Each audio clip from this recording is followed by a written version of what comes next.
بسم اللہ الرحمن الرحیم۔ اللہ تبارک و تعالیٰ کے پاکیزہ نام سے ابتدا کرتے ہیں جو بہت مہربان نہایت رحم والا ہے۔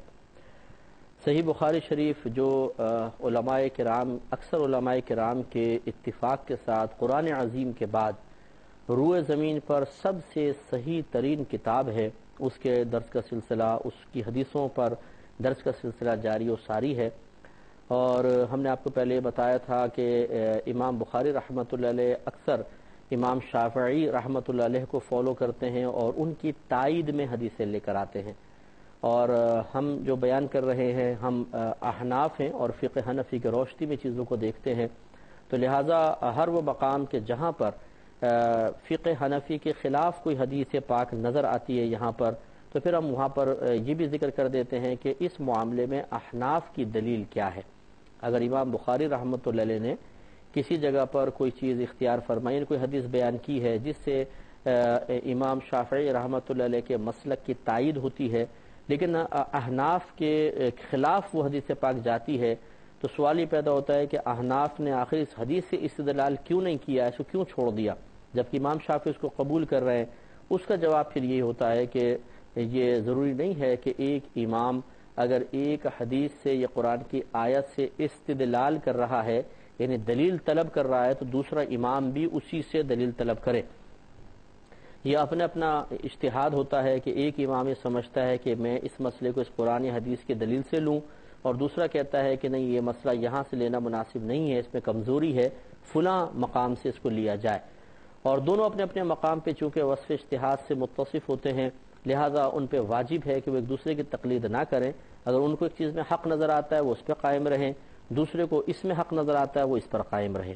اور یہ کوئی تعجب خیز بات نہیں ہے، یہ ان پہ تعجب کا اظہار، پریشانی کا اظہار وہی عوام کرتی ہے جس نے کبھی صحابہ کرام علیہم رضوان کی حیات طیبہ کا مطالعہ نہیں کیا ہے۔ صحابہ کرام میں بے شمار مقامات پر فقہی اختلاف رہا ہے، حتیٰ کہ بعض صحابہ فوت ہو گئے لیکن وہ اختلاف ختم نہیں ہوا۔ لہذا اپنے موقع پہ آئے گا انشاءاللہ کبھی میں آپ کو عرض کروں گا خصوصی طور پہ اس کو موضوع بنا کر، اور ترمذی اگر آپ اٹھا کے پڑھ لیں، ہم آپ کو دعوت دیتے ہیں، تو اس میں دیکھیں کہ امام ترمذی صاحب رحمۃ اللہ علیہ کی اکثر یہ عادت ہے کہ وہ حدیث نقل کرنے کے بعد اس حدیث سے جو حکم نکل رہا ہوتا ہے، مسئلہ نکل رہا ہوتا ہے، اس کے بارے میں صحابہ کرام کے اختلاف کو ذکر کر دیتے ہیں کہ یہ مسئلہ جو سمجھ میں آ رہا ہے یہ فلاں فلاں فلاں صحابی کے نزدیک ہے، لیکن فلاں فلاں فلاں کا یہ مذہب نہیں ہے، وہ دوسرے مقام پر دوسری جگہ سے استدلال کرتے ہیں۔ تو ایسے لوگ کہ جو بیچارے عام سے لوگ ہوتے ہیں، انہوں نے کبھی علمی فیلڈ میں داخل ہو کر دیکھا نہیں ہے، علمی اونچ نیچ وہ جانتے نہیں ہیں، وہ جب اس قسم کے تبصرے کرتے ہیں تو افسوس ہوتا ہے کہ وہ کہتے ہیں یہ علماء تو آپس میں لڑتے رہتے ہیں، یہ مل کر تو بیٹھتے نہیں ہیں، اور یہ ہر چیز کے اندر ایک بولتا ہے جائز ہے دوسرا ناجائز ہے، بتاؤ ہم کہاں جائیں۔ ارے بھائی آپ کہاں جائیں، آپ کو کیا فکر ہے، آپ کسی ایک کو فالو کریں، پھر کسی ایک فکر کے ساتھ آپ وابستہ ہو جائیں، ان کو آپ فالو کر لیں۔ اس پر اگر دلائل چاہیے تو پھر آپ علماء سے دلائل بھی لے لیں اور پھر مطمئن ہو کے چلتے رہیں۔ یہ تو صحابہ کرام علیہم رضوان میں بھی معاملہ رہا ہے، اور جو صحابی جس موقف پر قائم تھا، یقینی سی بات ہے کہ ان کے ہر ایک جو مجتہد صحابی تھے ان کے شاگرد گزرے ہیں، وہ شاگرد بھی اپنے جیسا استاد تھا ویسی موقف اختیار کرتے تھے، تو باقاعدہ ایک تقلیدی صورتحال تو نہیں تھی، لیکن بہرحال وہ قول تو لیتے تھے اور ان کے مطابق چلتے تھے۔ تو اسی طریقے سے یہاں پر بھی صورتحال ہے کہ بہت سی حدیثیں ایسی آتی رہیں گی جس میں امام شافعی رحمۃ اللہ علیہ کی تائید ہوگی، اور ہم اس کے اندر آپ کو بتاتے رہیں گے کہ فقہ حنفی کی روشنی میں حکم کیا ہے، اور جہاں پہ کچھ نہیں کہیں گے سمجھ لیجئے کہ وہ دونوں جگہ برابر ہے، امام شافعی بھی اس کے قائل ہیں، ہم بھی اس کے قائل ہیں۔ 174 نمبر حدیث پاک پر ہم پہنچے ہیں۔ حضرت حمزہ بن عبداللہ حدیث بیان کرتے ہیں، اپنے والد سے روایت کرتے ہیں کہ نبی کریم صلی اللہ علیہ وسلم کے زمانے میں مسجد میں کتے پیشاب کرتے تھے اور آتے جاتے رہتے تھے، پس وہ اس کی وجہ سے پانی نہیں ڈالتے تھے، یعنی صحابہ کرام فلم یکونوا یرشون شیئا من ذلک، کہ وہ اس کی وجہ سے کوئی بھی پانی وغیرہ نہیں چھڑکا کرتے تھے کتوں کی وجہ سے۔ تو پہلے اس کو سمجھ لیجئے کہ پہلے دور میں چونکہ مسجدوں کے دروازے نہیں تھے، یہ تو بعد میں لگنا شروع ہوئے، پھر مسجد کے اندر مختلف چیزیں لگیں، ان کی چوری کا اندیشہ، پھر مسجدوں میں تالے بھی لگنا شروع ہوئے دروازوں کے بعد، اور پھر ٹائمنگ کا لحاظ بھی ہوا کہ بھئی اس ٹائم دروازہ کھلے گا، اس وقت بند ہوگا، یہ بعد کی ایجادات ہیں، ورنہ نبی کریم صلی اللہ علیہ وسلم کے دور مبارکہ میں مسجد میں دروازہ بھی نہیں تھا۔ تو اب یہ جو بھائی کہتے ہیں کہ ہم تو اسی چیز پر عمل کریں گے جو نبی کریم صلی اللہ علیہ وسلم کے دور میں تھی، تو انہیں بھی چاہیے کہ اپنی مسجدوں سے دروازے ختم کر دیں اور بغیر دروازوں کے مسجدیں قائم کریں۔ لیکن بہرحال اس میں ہم ایک بدعت کو اختیار کر لیتے ہیں کہ دروازوں پہ نہ صرف مسجدوں پہ دروازہ بھی لگایا ہوا ہے، دروازوں میں بڑے بڑے تالے بھی لگائے ہوئے ہیں۔ حالانکہ مسجد میں دروازہ لگانا اور پھر اس پہ تالے لگانا یہ دونوں چیزیں بدعت ہیں، لیکن نامعلوم یہ بدعت ہمیں کیوں نہیں نظر آتی۔ باقی بہت ساری چیزوں کو ہم بدعت کہہ کے رد کرنے کے لیے ہم وقت تیار رہتے ہیں۔ تو اس زمانے میں مسجد نبوی میں دروازے وغیرہ نہیں تھے، اور تو کتے رات میں جیسے گھوم رہے ہیں گاؤں کے اندر، اب بھی اگر آپ دیکھیں تو وہ کتے گھس جاتے ہیں گھروں کے اندر، گھس جاتے ہیں، بعض گھروں کی چھتوں پہ چڑھ جاتے ہیں زینوں کے ذریعے، تو وہ مسجد میں گھس جایا کرتے تھے، پھر پیشاب بھی کر دیا کرتے تھے وہاں پر۔ تو یہ صحابی فرماتے ہیں کہ اس پہ پانی نہیں ڈالتے تھے صحابہ کرام۔ اس سے بعضوں نے استدلال کیا ہے کہ کتے کا پیشاب پاک ہے، لیکن ایسا نہیں ہے۔ اس کی وجہ یہ تھی کہ نبی کریم صلی اللہ علیہ وسلم نے ارشاد فرمایا کہ زمین خشک ہو کر پاک ہو جاتی ہے۔ دیکھیں یہ صرف زمین کا خاصہ ہے اور کسی چیز کا نہیں ہے۔ کپڑا خشک ہو بھی گیا، اس سے نجاست کی بدبو ختم ہو گئی، رنگ ختم ہو گیا، کپڑا قیامت تک پاک نہیں ہوگا جب تک کہ ہم اس کو پانی سے یا کسی ایسے مایہ سے جو نجاست کو اپنے ساتھ بہا کر لے جانے کی صلاحیت رکھتا ہو پاک نہیں کریں گے، وہ پاک نہیں ہوگا۔ یہی بدن کا معاملہ ہے، یہی اور چیزوں کا معاملہ ہے، لیکن زمین کا استثناء نبی کریم صلی اللہ علیہ وسلم نے فرمایا، اور آپ نے زمین کے سلسلے میں پاکی کے لحاظ سے دو اصول بیان فرمائے ہیں۔ نمبر ایک تو وہی ہے کہ آپ زمین پہ نجاست گر گئی تو اتنا پانی بہائیں کہ وہ پانی نجاست کو ساتھ بہا کر لے جائے، زمین پاک ہو گئی۔ اور دوسرا اصول یہ ہوتا ہے کہ آپ اس کو ایسے چھوڑ دیں، ہوا سے، گرمی سے، دھوپ سے وہ نجاست خود بخود اڑ جائے، حتیٰ کہ اس کا رنگ وغیرہ سب ختم ہو جائے اور اسمیل وغیرہ ختم ہو جائے، زمین پاک کہلائے گی۔ تو یہ معاملہ ہوا اصل میں کہ کتے داخل ہوتے تھے، بعض اوقات پیشاب بھی کر لیا کرتے تھے۔ تو یقینی سی بات ہے جب صحابہ کرام علیہم الرضوان نماز کے لیے آتے تھے تب تو وہ کتے جرأت نہیں کر سکتے تھے، یہ رات میں گھس جاتے ہوں گے یا دوپہر میں جیسے کوئی بھی نہیں ہے مسجد میں تو گھس گئے کتے اور پیشاب کر دیا۔ تو رات میں جو کر کے جاتے یا پھر صبح دن کے اندر کرتے، تو اتنی عرب کی گرمی ہے، آپ اندازہ کریں، یہ آج کل کے دور کا مسئلہ نہیں ہے، یہ اس زمانے کا جو نبی کریم صلی اللہ علیہ وسلم کے دور مبارکہ تھا، جب پکی دیواریں بھی نہیں تھیں اور پکی چھتیں بھی نہیں تھیں، تو اس میں گرمی ہیٹ زیادہ اندر آتی تھی، اور اتنی عرب کی گرمی ہے کہ وہاں پہ کوئی مایہ اگر آپ زمین پر ڈال دیں تو تھوڑی دیر بعد ہی وہ بھاپ بن کے اڑ جاتا ہے اور ختم ہو جاتا ہے۔ تو اسی طریقے سے چونکہ وہ پیشاب بھاپ بن کے ختم ہو جاتا تھا اور اس کی اسمیل وغیرہ بالکل ختم ہو جاتی تھی، تو اس پہ پانی بہانے کا اہتمام نہیں کیا جاتا تھا۔ یہ کوئی نہ سمجھے کہ معاذ اللہ کتا پیشاب کر کے گیا، ابھی جگہ گیلی ہے اور اسی پہ کھڑے ہو کے نماز پڑھنا شروع کر دی، ایسا ہرگز نہیں ہے۔ ابھی حدیث گزری ہے، آپ نے بھی سماعت فرمائی ہے کہ نبی کریم صلی اللہ علیہ وسلم نے ایک دو پروگرام پہلے میں نے بیان کی تھی کہ نبی کریم صلی اللہ علیہ وسلم نے ارشاد فرمایا کہ اگر کسی کے برتن میں کتا منہ ڈال دے، برتن سے پی لے، پانی پی لے، تو 7 مرتبہ اس کو دھو۔ تو جب لعاب کو دھونے کا حکم ہے، تھوک لگائے نا برتن کے اندر، تو اس کو پاک کرنے کا حکم ہے، تو جہاں پیشاب لگے گا تو وہ کیسے پاک ہو سکتا ہے؟ بدرجہ اولا اس کو پاک کرنا ہوگا۔ لیکن فرق ہے، وہاں برتن ہے، یہاں زمین ہے، برتن کو دھونے کا حکم دے دیا، اور زمین کے بارے میں نبی کریم صلی اللہ علیہ وسلم نے ارشاد فرمایا کہ زمین خشک ہو کر پاک ہو جاتی ہے، حدیث موجود ہے۔ تو لہٰذا یہاں پر بھی یہ معاملہ ہے کہ حدیث وہ صحابہ کرام اس لیے پانی نہیں چھڑکتے تھے کہ اتنا عرصہ گزر جاتا تھا کہ اس میں اسمیل وغیرہ تمام ختم ہو جاتی تھی۔ ورنہ دیکھیں ایک بخاری کی ہی روایت ہے جو اپنے مقام پر آئے گی تو میں آپ کو بیان کر دوں گا کہ ایک دفعہ نبی کریم صلی اللہ علیہ وسلم اپنے چند صحابہ کے ساتھ مسجد نبوی صلی اللہ علیہ وسلم میں داخل ہوئے، تو ایک دیہاتی صحابی تھے جن کو اعرابی کہا جاتا تھا، وہ دیوار کے پاس بیٹھ کے پیشاب کر رہے تھے مسجد کے اندر، انہیں آداب نہیں پتہ تھے۔ تو صحابہ کرام نے چاہا کہ ان کو روکیں، لیکن سرکار نے فرمایا ٹھہر جاؤ، اس کو پیشاب کرنے دو۔ جب وہ فارغ ہو گیا تو سرکار نے ان کو پاس بلایا اور بڑی نرمی کے ساتھ سمجھایا کہ یہ مسجدیں پیشاب کے لیے نہیں ہیں، ان کو پاک رکھنا چاہیے اللہ کے ذکر کے لیے۔ اس نے کہا جی ٹھیک ہے، چلا گیا۔ پھر نبی کریم صلی اللہ علیہ وسلم نے خود ایک پانی کا ڈول منگایا اور اس پر بہا دیا۔ تو یہ دیکھیں پتہ چلا کہ جب تک گیلا تھا اور نماز پڑھنے آئے ہوں گے وہ ایسا معاملہ دیکھا تو پانی بہا دیا گیا، لیکن اس میں جو کہا کہ پانی نہیں ڈالتے تھے تو اس کو اس صورت پر پھر محمول کرنا ہوگا، اس سے یہی معنی اخذ کرنا ہوگا کہ صحابہ کرام وغیرہ مسجد میں آتے تھے، کتوں کو آتے جاتے تو دیکھا جاتا تھا کہ مسجد میں گھس رہے ہیں دروازے نہ ہونے کی بنا پر، اور پیشاب کرتے ہوئے بھی کسی نے دیکھا ہوگا، لیکن جب صبح یا دوپہر میں ان کا اثر ختم ہو جاتا تھا، کوئی نہ پیشاب کی اسمیل ہے نہ گیلا پن ہے، زمین خشک ہو گئی ہے اور ریتیلی زمین اڑ رہی ہے، ہوا اتنی تیز چلتی ہے، ریت ادھر سے آ رہی ہے ادھر جا رہی ہے۔ اب جو مدینہ منورہ کی کیفیات ہیں، جو ماحول ہے، جو بڑی بڑی بلڈنگیں کھڑی ہو گئی، اس زمانے میں تو نہیں تھی نا، یہ ضرور تصور رکھیے گا، اب تو بڑی بڑی بلڈنگیں کھڑی ہو گئی، تیز ہوا چلتی نہیں ہے، لیکن وہ دور کہ جب کھلے میدان چاروں طرف اور بیچ میں،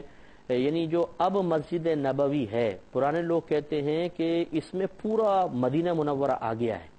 پورا سابقہ مدینہ منورہ اس مسجد نبوی شریف میں آ چکا ہے۔ اب آگے جتنا یہ بڑا ہے مدینہ منورہ، یہ نئی تمام تعمیرات ہیں،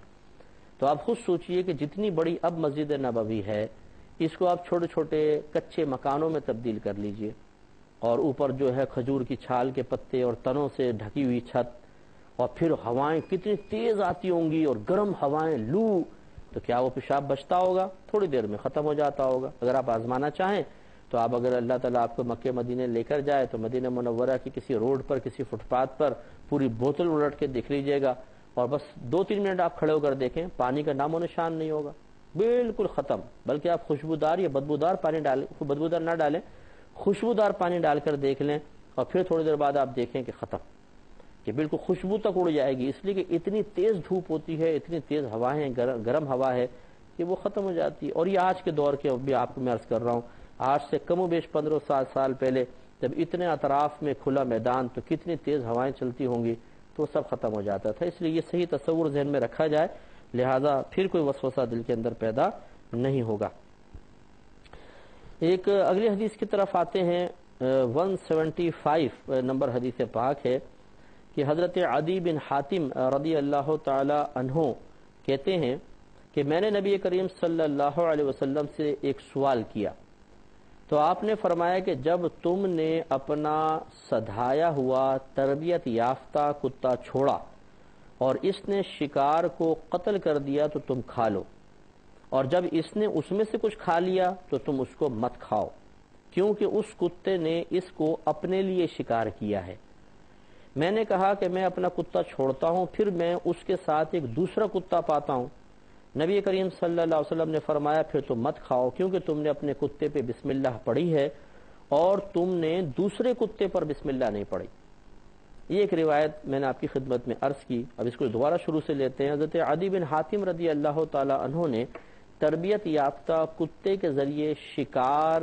کرنے کے جواز کے یا عدم جواز کے بارے میں نبی کریم صلی اللہ علیہ وسلم سے سوال کیا تھا، یا رسول اللہ کیا میں اپنے تربیت یافتہ کتے سے شکار کر سکتا ہوں؟ سرکار نے اس کی اجازت مرحمت فرمائی،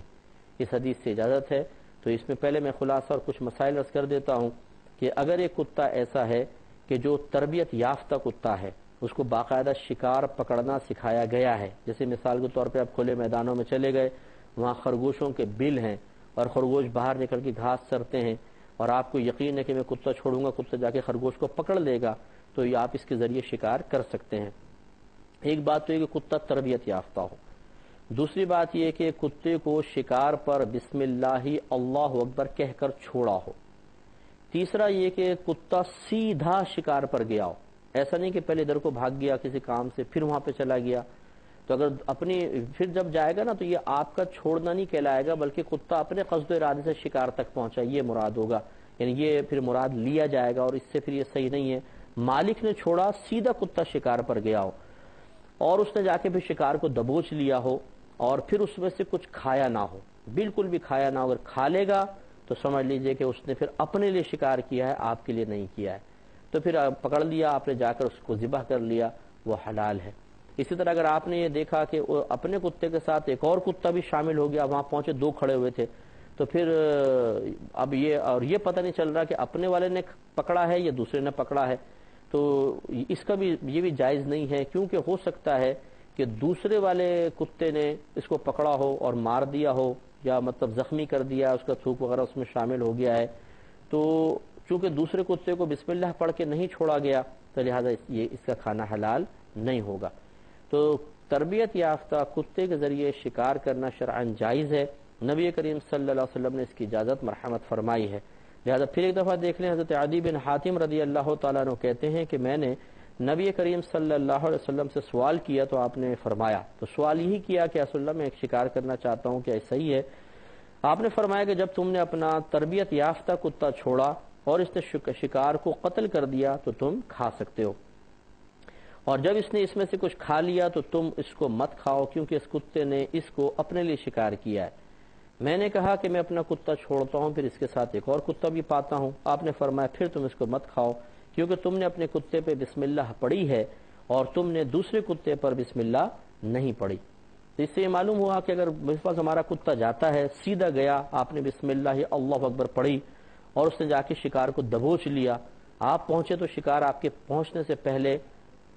ختم ہو چکا ہے، لیکن کتے نے کھایا بالکل نہیں، آرام سے سائڈ میں بیٹھ گیا ہے، تو یہ آپ کے لیے حلال ہے۔ یہ بالکل ایسا ہے جیسے آپ نے ذبح کر لیا ہو بسم اللہ اللہ اکبر کہہ کر، اس طرح آپ نے جانور کو چھوڑا، اس کتے نے پکڑ لیا تو یہ حلال مانا جائے گا۔ لیکن اگر دوسرے کتے نے اس کو پکڑ لیا ہے تو پھر یہ مناسب نہیں ہے، اس نے پکڑ کے مارا ہے، کیونکہ ہم نے اس پر بسم اللہ اللہ اکبر پڑھ کر اس کو نہیں چھوڑا ہے۔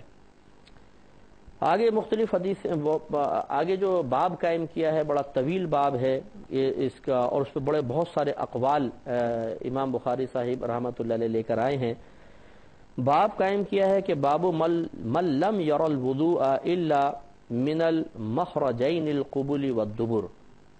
اس شخص کا باب جس کے نزدیک صرف پیشاب اور بڑے استنجے کے راستے سے کسی چیز کے نکلنے سے وضو ٹوٹتا ہے۔ تو یہ جو سبیلین کہلاتے ہیں، دو راستے جہاں سے نجاست خارج ہوتی ہے، ان کو سبیلین کہتے ہیں۔ تو یہ کہنے کا مطلب ہے کہ اس کو مخرجین بھی کہتے ہیں، کہ مخرجین یا سبیلین سے جو وضو ٹوٹتا ہے۔ امام بخاری رحمۃ اللہ علیہ ثابت کرنا چاہتے ہیں، اب اس میں پہلے آپ کو ایک بات عرض کر دوں کہ امام شافعی رحمۃ اللہ علیہ کا مذہب یہ ہے کہ جو سبیلین سے چیز نکلے گی، نجاست نکلے گی، اس سے وضو جائے گا۔ تو ان کو سبیلین بھی کہتے ہیں، جیسے میں نے آپ کو بتایا، مخرجین بھی کہتے ہیں۔ سبیل مانے راستہ، سبیلین دو راستے، مخرج مانے نکلنے کی جگہ جہاں سے نکلے، مخرجین دو نکلنے کی جگہ، انہیں مخرج معتاد بھی کہتے ہیں۔ مخرج معتاد کا مطلب وہ جگہ جہاں سے عادتاً نجاست نکلتی ہے۔ عادتاً نکلنے کا مطلب جیسا اللہ تعالیٰ نے قاعدہ قانون بنایا اور عادت مقرر کی ہے، اسے کہیں گے مخرج معتاد، وہ سبیلین ہی ہیں۔ امام شافعی رحمۃ اللہ علیہ کے نزدیک سبیلین سے کوئی نجاست نکلتی ہے تو وضو کو توڑتی ہے، سبیلین سے نہیں نکلے گی تو وضو نہیں جائے گا۔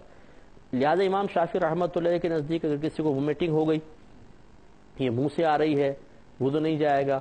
اسی طریقے سے کہیں جسم سے خون نکلا، پیپ یا زرد پانی نکل کر بہہ گیا، امام شافعی رحمۃ اللہ علیہ یہی بیان فرماتے ہیں کہ وضو نہیں ٹوٹے گا، چاہے کتنی ہی مقدار میں کیوں نہ نکلے۔ جبکہ ہم احناف کے نزدیک سبیلین سے تو اصول یہی ہے کہ ٹھیک ہے وضو جائے گا، لیکن اگر بدن سے کہیں سے خون نکلا، پیپ نکلی، زرد پانی نکلا یا چھالا نوچا، اس میں سے پانی نکل آیا تو اور اتنی مقدار میں ہو کہ اگر آپ اس کو صاف نہ کریں، نہ روکیں تو وہ بہنے لگ جائے تو وضو ٹوٹ جائے گا۔ اسی طریقے سے وومیٹنگ سے بھی ہمارے نزدیک وضو ٹوٹ جاتا ہے، اور ہم کہتے ہیں کہ لیکن وہ الٹی کے جو منہ بھر ہو،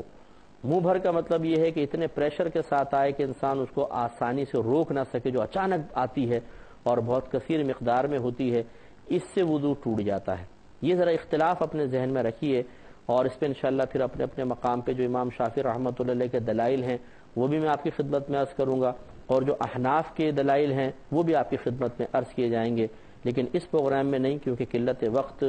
سامنے ہے۔ انشاءاللہ نیکسٹ پروگرام میں اس موضوع کو سٹارٹ کریں گے۔ اللہ تعالیٰ سے دعا ہے کہ اللہ تعالیٰ آپ سب کو اس سے آگے والا پروگرام دیکھنے کی بھی توفیق عطا فرمائے۔ آمین۔ وآخر دعوانا ان الحمدللہ رب العالمین۔